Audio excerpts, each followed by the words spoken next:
Southern California. I mean, you live in Southern California. It's supposed to be warm, but yeah, out here in San Diego, Jersey. Look, and with the fresh background, Fresh jersey. with the fresh Josh Jacobs jersey. Logos flying all over the place. Look at this dude. Look at this dude. Yeah, I'm feeling it, man. I'm feeling it from the East Coast. We finally got like a nice day of good weather, Oh, nice good. breeze. But yeah, man, I'm excited to talk some football. Lots going on in the sports world, you know. But It's an interesting day, to say the least. To say the least. To say the least. No question about it. And then Sean, of course, from paradise, if you will. I mean, I'm not even gonna call it Hawaii anymore. It's just paradise out there right now. So I'm really good topics today. Some Hall of Fame stuff, some training camp stuff. So let's just dive right into it.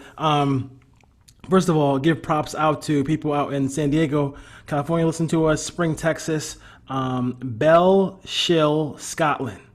Woo. Say, Cheers. yeah, seriously. Cedar Falls, Iowa, and Santa Rosa, California. Let's start off real quick with some questions here we have from listeners from Atlanta, Georgia. For the group, can Arden Key at the very least produce what Benson Mayock did last year as a sack total? I'm gonna take this one first, Shawnee. I know it's your boy. I'm gonna Your jump in real quick. your The dog. only reason why I want to jump into it is because I just got done listening to the presser that he did today, and that I gotta say, man, this team and within Gruden and Mayock, they just have these guys, these young guys, just dialed in, and the way they're answering questions, it's like they're mature beyond their years. And Arden Key, if you guys remember from last season, he came out the gates firing, man. He was in that backfield. He was making plays and he got hurt. So I think this guy he's capable of 6 sacks. I mean, I think he's got a couple game-changing plays. I don't think he's not going to make the team. I think he Oh, definitely. he makes the team. Yeah. So I think that, it would I'd be surprised if he didn't pick up where he left off. And you saw what he did in LSU at a smaller weight. He was a little thin, but this dude looks big now, man. He looks like he's going to make some plays. So I'm all in on it. I think he's going to be a player for us. Yeah, I mean, I've been preaching it forever. I haven't given up on the talent. I just think that guy in a slingshot on third down as a pass rushing specialist or passing situations, he's hyper light, but he's strong. He's lean. He's basically like the same size as Brian Edwards, the wide receiver, which is crazy. But he's so quick with his hands and his technique. And I've been saying when Rod Marinelli gets on board, he's going to like that type of player because he's going to put him in the correct positional matchups to get pressures. I don't know how many sacks he'll get. But because of the group we have, the improvements on the front seven, we're going to be able to come from you at all places. Littleton can blitz. Kutowski can come up. Yeah. Collins can get a good put. He can get sacks in the interior, something we've long needed, And then you have the rotations of Carl Nassib and, Mad Max Crosby. I mean, I just think Key has a perfect niche role now. And just reading everything this week from a lot of media perspectives, he's the talent everyone knows he is. He's just got to close in on some plays, and sometimes it takes guys a couple of years. Before he got hurt, like you said, Ken, it looked like that was going to be his coming out year last year. He's playing the run well. He was making game-changing plays, batting the ball. I mean, and boom, he gets hurt. So I'm banking on him. They moved on from P.J. Hall from the same draft class, no problem. They're sticking with Key because they see there's clear talent. I mean, to me, just work on the art of sacking the quarterback. Yeah. And get into the quarterback, affecting plays that way. Just worrying about those parts of the game. I think he'll be fine. You never have enough pass rushers. You never know if Clee's going to be out for a couple games or with COVID, Crosby, stuff like that. So we'll see what happens there. So I think Arden Key has a chance to be a solid player. So we'll see what it is. This is probably the last go round for him. I mean, this is a really good camp. He's with the best defensive line coach.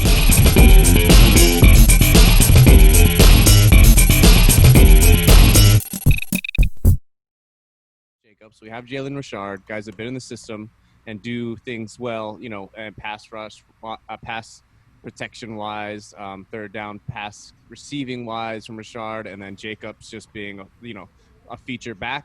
But the best thing about that is, hey, if Bowden's not ready to accept a big role in the offense, well, guess what? He can focus that talent on being a great punt returner and kick returner, because we need one of those too. So it's going to fall somewhere in between. It's a big draft class. You can't expect every guy to be a full-down starter. You just need to play your role well. So let him grow, let him develop. Gruden's system is very complicated. He's in over his head right now. So he's a rookie without a preseason. This is COVID. This is different. So whenever we can work him in and he's ready, I have no question that he has the talent to do things with the ball in his hand. I agree. I think that he's definitely got the playmaking ability. Gruden's going to find a role for him in this offense, and what's going to be cool about it is, he's a good option of changing pace. Whether he's coming out a roll out in the back like a Richard type roll or whatever. I'm not concerned about it. He's a rookie. Everybody's thinking that we're going to nail all the rookies now because that's such a great draft class last season.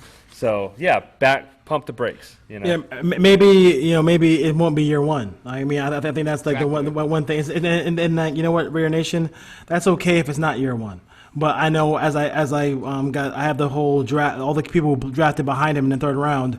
As somebody sent me, they're like, hey, if he's not good, here's who we could have had. So we'll see what happens there. Last one from Washington, Virginia, with all the news we're hearing about Javin White and Tanner Muse, does Nicholas Morrow, who's been here for a while, make the team? I hear that they're light on linebackers. I think they just drafted, or they signed another one today. I forgot his name, from Tennessee. But I think Morrow knows the defense. He played in it last year. He's not an every down linebacker. He's definitely an athletic freak. That guy is huge. You see that dude? He can run. He's fast. Yeah, he can run. So, special teams, somebody that come in a sub packages. I think it's slim, very slim. But I think Javin White is going to be I don't know. I don't know enough about Javin White on the field, on the NFL field. There's a reason why he went undrafted. So I hope he makes a team. I hope they all make the team. But the story. We have to get away from the story stuff sometimes, because we all were with the story last time with Doss last year, right? Right. So those things sound cute, but at the end of the day, can he really play? From what you're hearing from the guys who really cover that squad, from the Athletic and other places, they it's not just talk with Javin White. He's really running around making plays. Yeah. So which is a good thing. But they still are going out there to get veteran running backs. Linebackers. So there's always. I don't think they want to throw him into the wind, Sean. Yeah, I think when you talk about those three names, Tanner Muse, help me out, just drew a blank. Javin White, Morrow. Javin White and Morrow. Okay, so you look at all three of them. They're all situational sub-package role players on the defense. None of them is going to see a heavy propensity of snaps either way. So what you're looking for is whoever mans that position or it gets the starter role, you need to be able to play special teams. That's the one point. You can't just sit on the sideline and play 12 snaps of defense a game. You need to show your value well-rounded. So maybe I still think White's the favorite. Morrow has an edge because he's already been there. He's in-house. He's in building. But I think they'll just let the competition dictate himself. And, if you cut a Nicholas Morrow, you're going to be able to re-sign him in a month. I don't see anyone else going crazy to get him. That's a great point. So if you make a risk with Javin and he's not doing well, you tell Morrow, hey, don't pack your bags, stay in Las Vegas. If we have an injury or a problem, we're going to bring you right back on. And we've seen that happen before. I did see Will Compton got signed today. So he was a bright spot on the back end of the defense last year. Of course, we put Littleton and Katowski in the role that he had back end of the season. But he's a guy who, role players like that, like you may have to let some go, to work on who you drafted or who you brought in. And we'll see. I'm not too worried about it, but I still like the upside of White. Yeah, one thing that we got to look out for is I don't think they're going to be able to stash him away on the practice squad. I don't think Morrow's eligible anymore. Same thing with Tanner Muse. Those guys will get snatched up in a heartbeat, so they're going to have to make a decision there. I think Muse makes the team. He's already accepted that special teams role, which is great. He's talked about it too. Yeah, he talked about it too. Yeah, he can run. So Morrow, I think, may be the odd man out here, because if he hasn't done anything yet, then Are we going to miss him? I don't think so. I would just say from everybody who covers, I mean, like maybe there's a lot going on with the Raiders, obviously, with the move and everything like that. And you guys see the season ticket pack, the little stadium thing you get? Beautiful. Oh wow. my God. Wow. Like a toy. This thing is like, I mean, you feel like getting like little men and just putting them in there so you can just like, start playing the game. I'll make us a little custom action. Oh yeah, you can do that. Yeah, right? yeah, you got that. You got that. Yeah, you got that skill. You got that skill. Yeah. But as far as I go, like, I mean, I think that I think Morrow might have an inside track because he knows the system. And we'll take it from there and see what happens as far as that goes.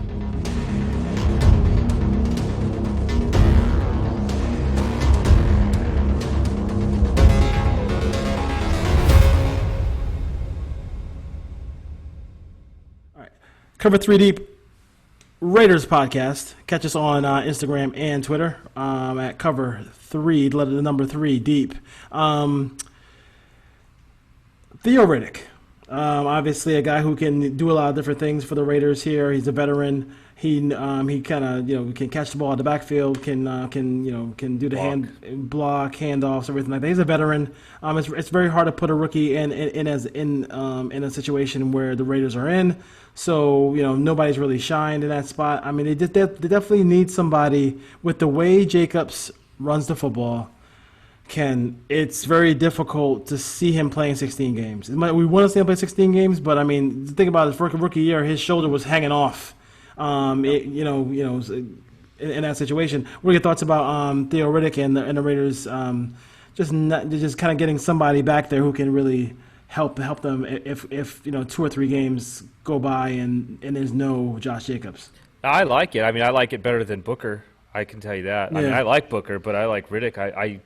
My buddy is a big Lions fan, and I just happened to watch games with him, and Riddick can play. I think he was with the Broncos last year or something, but he can play, and he's definitely if Bowden is having problems, Riddick is there. I'd rather have that, experienced player. He can block. I think he can pick up the offense pretty good, and he's just going to, give Jacobs that break, which is well needed. But I definitely feel a lot better him coming off the bench over Booker in the heartbeat.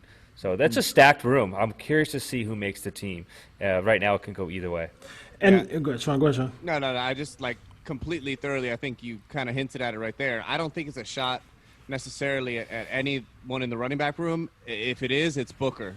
So I mean, you have a 3rd rounder on Bowden. Even if he's struggling, you're not moving him. He's going to make the roster. You're going to have to give him a special team role. But Riddick has done a lot. I've been watching him since college. I'm a Notre Dame fan, and he could line up in the slot, wide receiver. He did wildcat concepts. I mean, So he offers similar skill set and ability that they're looking for in Bowden, playmaking, catching the ball out of the backfield, mismatch type of stuff. But in a better mindset now.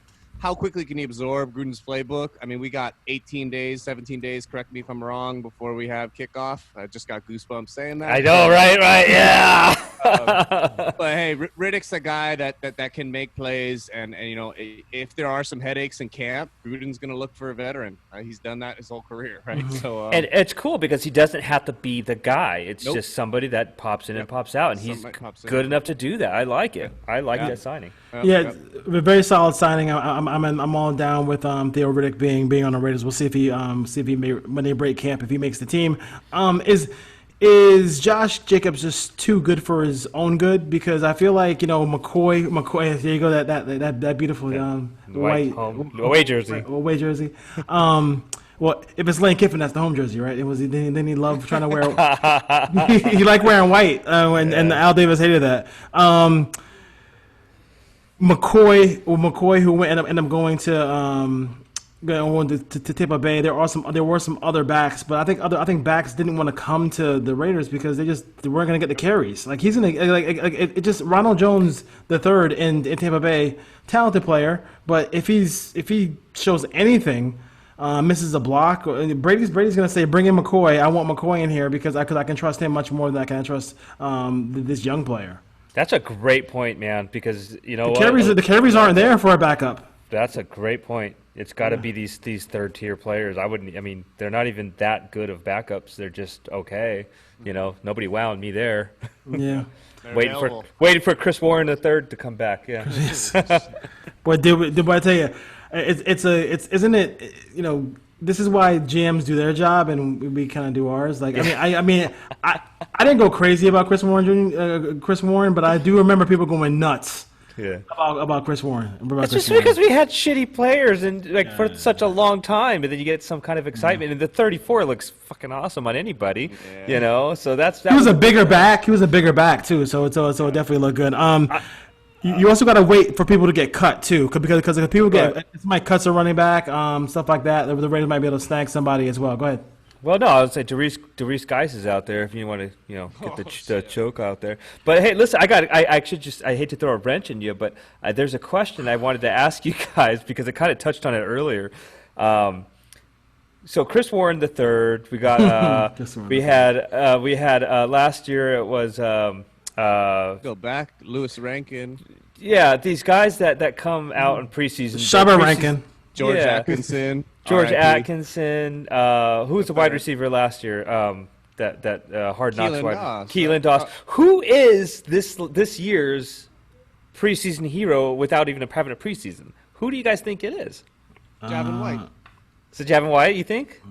I think if the Raiders were on Hard Knocks this year, I think people would fall in love with Tanner Muse. I really think he would be the star of Hard Knocks, of the Vegas Raiders. I really do. There's something about that dude. He has the ability mustache, the hair. He has the ability to run. He can do all those things, and I think his personality a little bit will kind of come through as well, and the camera dude will just gravitate to him too. Good point. Yeah. It's crazy. Let's see here. Mayock, right? Came out and said how happy he was with Derek, and we'll see. Listen, third year, we all know the whole cliches. We all want him to do good regardless, because we just need him to be good, because if he's not good, it's not going to matter. But what I want to talk about is over the short period of time that Mayock has been here, what is the one move that you feel like you wish he made and he did not make yet? Even though obviously we love the job he's done so far. Sean, you can go first. That's tough. Move I wish he made. The way Mayock came in, I can't think of many things that he really didn't handle well that I wish he did. I wish he didn't. Obviously, AB didn't cost us much, but that was just an interesting transaction for a rebuilding franchise to go out and grab a nutcase wide receiver. But the talent that AB had and the need at wide receiver backed that. So I don't know, man. That's a really good question. I gotta get a little deeper into that, but I'm gonna have to say maybe Jason Witten. I get why they got him, but if we had an extra $4.5 million, we might be getting another pass rusher. We might be getting someone else that's more viable. Not to say that Witten can have an important role. I'm just saying the defensive side of the ball has been catastrophic, and I know we're addressing it, and it looks better, and they're younger and faster. But Jason Witten, if they got him at a lesser amount of money or something, but it just looks like that was just a strange, I don't know, maybe it wasn't Mayock, maybe Gruden was pinching his elbow and telling him to do it. I think so. Because he loves the veterans. Yeah. But $4.5 million for a guy that was like a TV analyst last year or tried to be. Strange. Especially when go ahead. No, I was going to throw my take in there, but go ahead, stay on that. You can go. No, I was going to say I think that they addressed what was the issue last year was the red zone scoring. Maybe Morrow was not going to – they didn't know how healthy he was going to be. Yeah. I guess I've let it marinate that they did sign Witten. I've always liked Witten. I thought he was always a stand-up guy, and he played hard, and he played well. So solid veteran. He's a solid signing, and you need that. Who else is a veteran presence besides Hudson, So I like it. I think that it's going to translate to some touchdowns and some well-needed first downs, and it's going to make Derek more comfortable. I think it's going to be crazy, this distribution of the ball, but that red zone, those big dogs at tight end, you put all three tight ends in there, and Yep. Ooh, that's gonna be nuts, man. I seen a formation with all three tight ends, tight end heavy set, and we'll see that with Gruden. Funny thing about that is Waller and Morrow. I understand they're younger guys, but they've both. I know you stick a microphone in their face. I'm not going to say anything bad about Witten, but it really seemed like they genuinely appreciated how he was getting off the line of scrimmage, the little tips and tricks, the veteran tutelage from that guy's mind. If it helps even increase Waller to be better, Morrow to be better, you know what? I guess it's worth that money. You know, I'm not going to knock that. You know, One thing that Mayock didn't do that I wish he would have done was maybe had trade back a little bit with the Furl pick, or last season maybe have done something better with what was going on with the 2 first-round picks. And that's probably it. You know, I'm a big Furl fan. I'm not a big Furl fan at 4. I'm happy that he's on the team, but I think there was something better they could have done there. Or move back and get him. That's what I'm saying. If he would have moved out of that, I think they tried, but I think Green Bay was going to take him. And I think Green Bay was we're in the high teens, something like that. So that's kind of like, I mean, do you take your guy or lose your guy? And I think you saw it with Cleve Farrell, and then now you saw it with David Arnett, who is having a very good camp. who might put Prince Nakamura either cut or on the bench. He's having Amukamara is still sliding back, trying to find Renfro. I don't know. That's. I mean, he's more of a he's trying to show it during the game. I think for Zach. I think for me, with Mayock is, I gotta watch. I'm watching very closely to see how productive Carl Nassib is, because I feel like that's the money that if we had, Clowney would be on the roster. Yeah, Nice. He's got a big contract. People don't understand. I mean, like, I'm watching that closely because I'm not saying he's a bad player, but I think he's getting money where he should be a double-digit sack guy, and I'm not sure if he is, Sean. Now, when you said that, what came to mind to me, a similar signing that reminds me of that, is Tyrell Williams. They're players that are solid, but they were both signed to be something they aren't, at least if you look at the money, you know. Like Tyrell, 16 mil per that's a big price tag around there, right? So, and Nassib's contract's the same thing. I'm like, well, these guys are like more role players, but I get it. We needed to.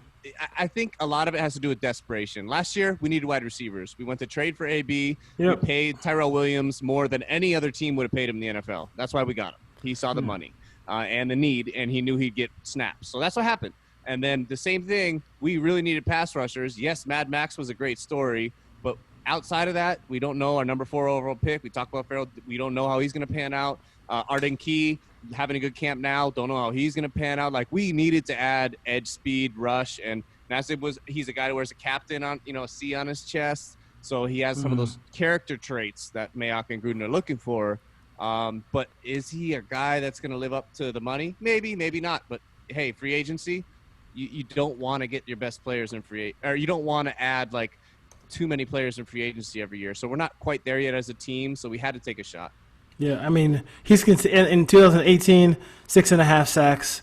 2019, 6 sacks.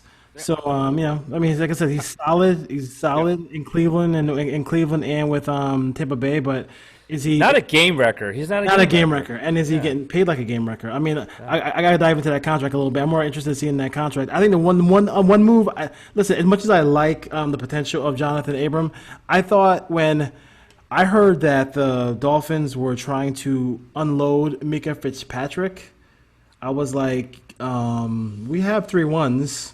Yeah, we have 3 1s. Let's just go. Let's go do that. You already know what you're going to get. Tomorrow. Like, you know what I'm saying? Like, tomorrow. You know what you're going to get. You don't have to worry about training and everything. I mean, you saw that he almost single-handedly put that team in the playoffs. Oh, yeah. Oh, gosh, yeah. I was praying that that draft that they would have got Minka. I think I said that a couple shows ago that he grew up here in my backyard. But, I want to stick with that. They second-round picks, Yannick Ngakoue, if there's a possibility of trading for him, and we've missed on all these second round picks for so many years. Mm-hmm. And people are online and whatever are saying, "Oh, don't second round's too much." Like, what the hell have you gotten for a second round in the last several years? Like, you're gonna get somebody like Yannick Ngakoue. Go for it, give up the second round. And then, obviously Mayock is doing well in the later rounds. Heck yeah, there's a known commodity. But bringing up that Nassib is getting paid to be a game wrecker and to get double-digit sacks, I didn't think about it like that. He's got to eat, man. He's not going to be a starter. I don't think he's going to be a starter unless I can't imagine Furl coming off the bench. So it's basically, I'm looking at it real quick. It's basically a 2-year deal. With this year he's getting 7.5. Next year he's getting 3.5. So prove it. Yeah. So he can. So Mayock does a good job of like being able to get out of deals. So if it goes bad, and then they can, if they want to keep him in 2022, he'll get 7.7 million. So I just I just see him such bad safety play. I would just love to see. Yeah, something else from there, but obviously Abram will be a guy who we will watch all year. Oh yeah, Gannon. I'm sorry, not Gannon. Gruden here. Don't let him blow smoke to everybody, because everybody likes to talk about, oh, he loves this guy, loves that guy. I understand Nelson Aguilar is having a really good camp. Like I get it. Like I think that's great for Nelson Aguilar. But but at the end of the day, do we really think that? How many receivers can this team hold? One already went down with the torn labrum. I'm not sure how you can play with a torn labrum. Any ball above your shoulders, like good luck. Like seriously, good luck. Anybody who's ever had any shoulder issue whatsoever, that's really a tough call. I kind of feel bad for him in that situation. But the Tyrell Williams. Hey, listen, it's football. What you gonna do about it? What are your thoughts about Nelson Aguilar? Does that help him or help Zay Jones, help these guys make the team as well? Because they do need some vets. As much as we love Edwards and Ruggs, we do need some veterans there. I'm thinking they shot him down. They should play it safe. They can use him in the back end of the season if they're making a playoff run. They should put Williams on the IR. Yes, I would say so too. And give these other young guys a chance, because obviously there's a lot of talk about Edwards, and I'm optimistic that he's going to be great, but we don't know it. You know what I mean? We don't know what Ruggs is going to do. We know, like, they look awesome, and it might not. I don't know. There's that what if, Zay Jones is having a good camp. Aguilar's supposedly having a good camp. Renfro is going to be Renfro.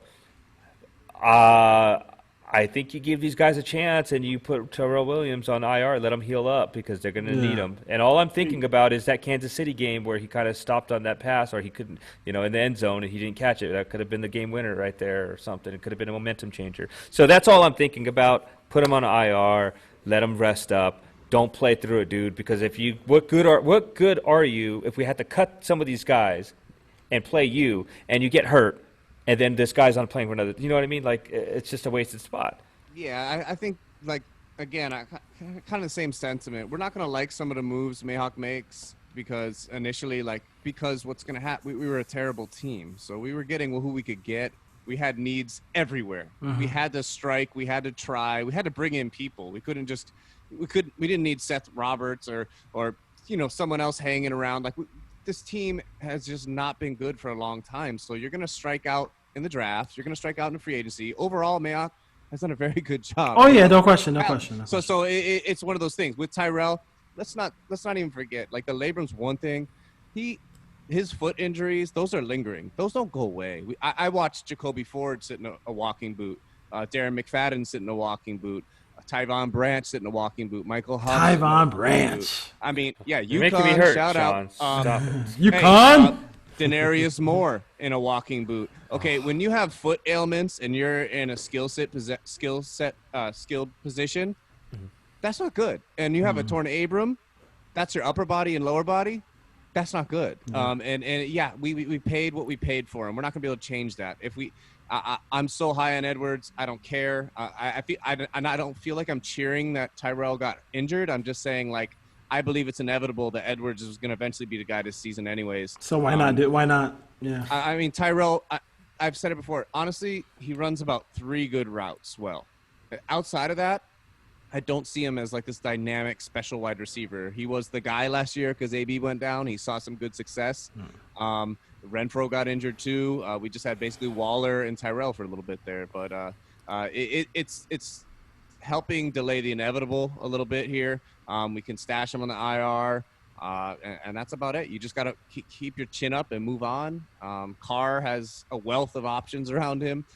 With or without Tyrell. So it's football. Injuries happen, and you have to learn from them and make the right decisions. Zay Jones, I'm almost 100% positive now, makes that wide receiver group. I think he has a big shot over Aguilar, in my opinion, but we'll see. I think Aguilar's going to make the team. It does make that signing more interesting. And you heard Mayock talk about it in the presser today that he named all the wide receivers that Aitman's even having a good camp, and right.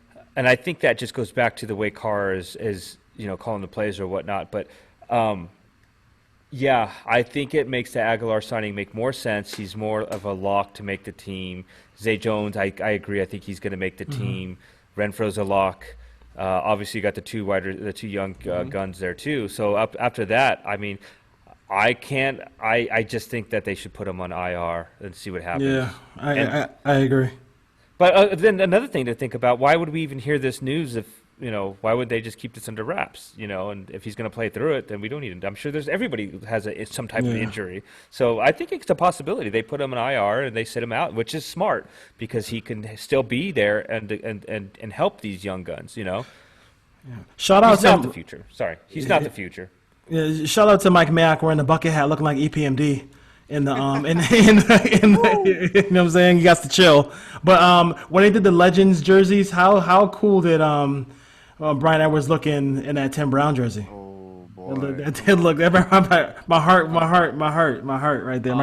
That's a football god to me. Yeah, seriously. He didn't look as good as Jacobs wearing the 34. I'll tell you that much. In my opinion, number one goes to my twin brother AJ Cole wearing the guy.